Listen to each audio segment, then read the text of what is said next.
together, the Word became flesh and made his dwelling among us.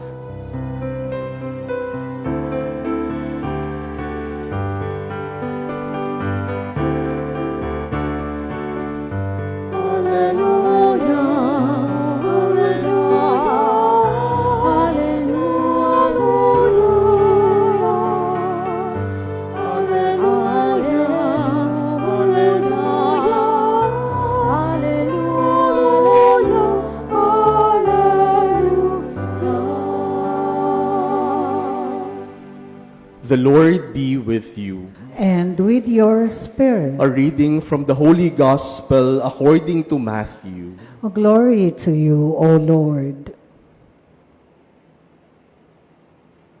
The disciples approached Jesus and said, "Who is the greatest in the kingdom of heaven?" He called a child over, placed it in their midst, and said, "Amen, I say to you, unless you turn and become like children, you will not enter the kingdom of heaven. Whoever humbles himself like this child is the greatest in the kingdom of heaven. And whoever receives one child such as this in my name receives me. See that you do not despise one of these little ones. For I say to you that their angels in heaven always look upon the face of my heavenly Father."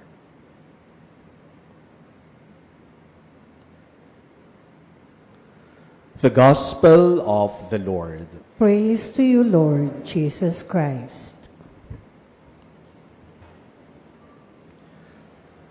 My dear brothers and sisters, this Sunday's celebration of the feast of the Santo Niño reminds me of an essay written by the late national artist for literature, Nick Joaquin.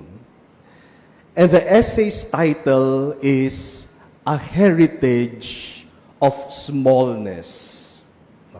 Baka naalala ninyo sa literature, noong high school, isa ito sa mga pinababasa, A Heritage of Smallness.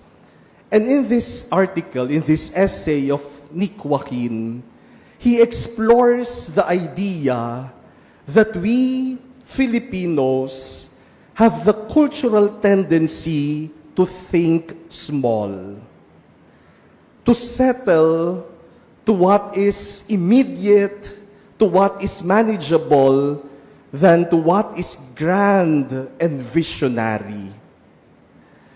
And this is deeply ingrained in every aspect of our life as Filipinos. Kaya, heritage of smallness. For example, in trade and commerce, how do we Filipinos usually buy?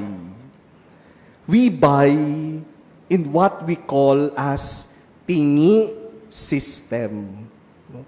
Patingi-tingi lang. Bibili ng shampoo, sachet. Bibili ng sigarilyo, o pastik-stik lang. Bibili ng bawang, kalahating ulo lang. Maliliit lang. Sa mga probinsya, kahit na yung gasolina, yung diesel, no, nasa bote lang. No, maliliit, konti lang. I remember one time I was abroad and we were eating in a fast food chain. At nung umu-order kami, yung mga nasa harapan namin, umu-order, yung drinks ay large, ang laki ng baso. Pero unlimited naman yung drinks. Kaya kaming mga Pilipino, sabi namin, bakit tayo bibili ng large? Mas mahal yan. Bumili tayo ng small, pwede namang i-refill. Yun ang mentality. In governance, in history, We trace our roots to the barangay and the barrio. Kaya po yung sense of nation natin mahirap. Kasi ang ating pananaw, barangay, baryo, region. Kami, Tagalog. Kayo, Ilocano. Kayo, Bisaya. Yun ang mentality. In terms of arts and craft, maliliit din. Embroidery, tiny figurines, and we create usually from small, from soft, and easy to manage, easy to curve materials like wood and soil. Kaya bihira sa mga artist natin ang gumagawa sa bato, sa marmol, at even ang architecture sa atin simple, wala tayo yung mga architecture na makikita natin sa mga ibang bansa. We have become too comfortable with what is small. We are comfortable with small time. And sometimes even in our faith, we celebrate the feast of the Santo Niño. Isa sa mga popular na debosyon sa Pilipinas. Halos lahat ng bahay natin may Santo Niño, bata, maliit. I often wonder whether our heritage of smallness is influenced by our faith in a God who is a child. Baka kaya ganun tayo mag-isip, maliit lang. Kasi yung pananampalataya natin ay Diyos na maliit. But our readings today offer us something to challenge this mentality, to challenge this mindset. In our first reading, the prophet Isaiah tells us about the servant of God, the Savior, who is a child. But even though he is a child, on his shoulder dominion rests. Even though he is a child, he is God hero, wonder counselor, Father forever, Prince of Peace. This child is destined for greatness. And in our gospel, the disciples ask Jesus, who is the greatest in the kingdom of heaven? And Jesus brings a child. Jesus is trying to tell his disciples, this child, even though he is little, is great. Every child is called to greatness. And St. Paul in our second reading today reminds us that our greatness does not depend on size or power or wealth. Our true greatness lies in our being children of God. My dear brothers and sisters, oftentimes we think of ourselves as small. Small in stature. Tayong mga Pilipino, maliliit lang naman kumpara sa ibang bansa. Small in power. Small in influence. But the question we must ask is this: what do we do with this sense of smallness? The danger is when we consider our smallness as an excuse for mediocrity. We use our smallness to be an excuse for a lack of vision. We use our littleness to settle for something less than what we are called to be. Maliit lang kasi ako. Mahirap lang kasi kami. Hanggang dito lang ang kaya namin. Kaya hindi natin kaya ang malalaking bagay. My dear brothers and sisters, the Santo Niño challenges that mindset. God Himself came to us as a child. And if God can work salvation through littleness, then smallness can never be an excuse for striving for greatness. Our littleness does not condemn us to insignificance. Hindi ibig sabihin na maliit at mababa hanggang dyan na lang.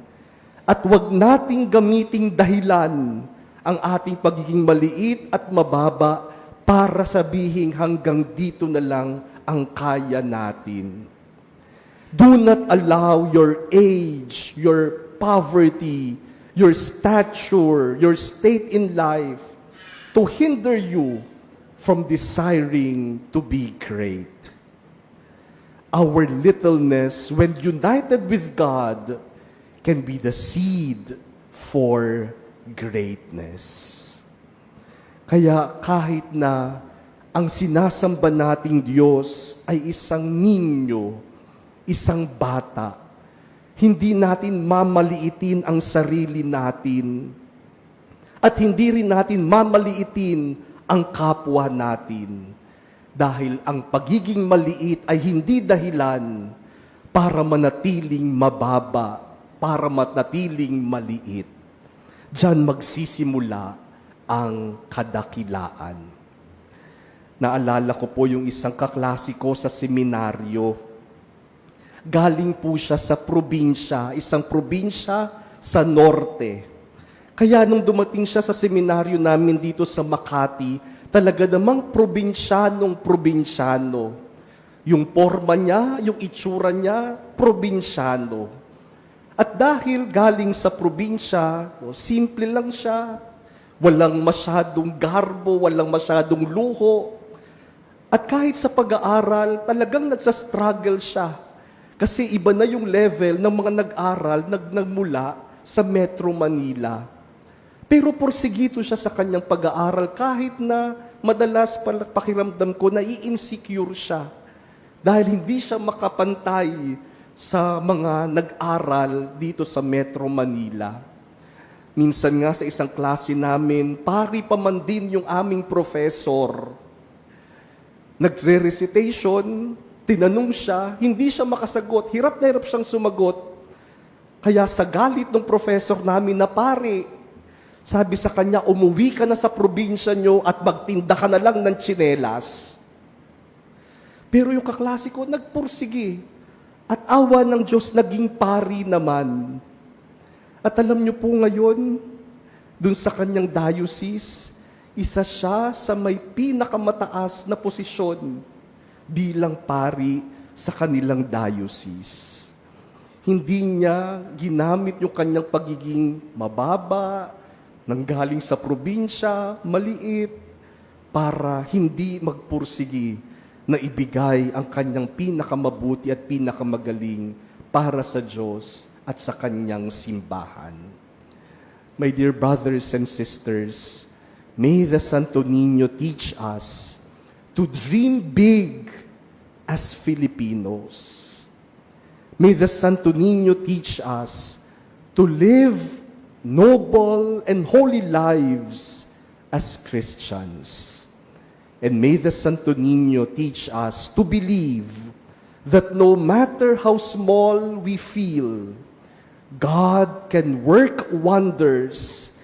God can work great things to us, in us, and through us.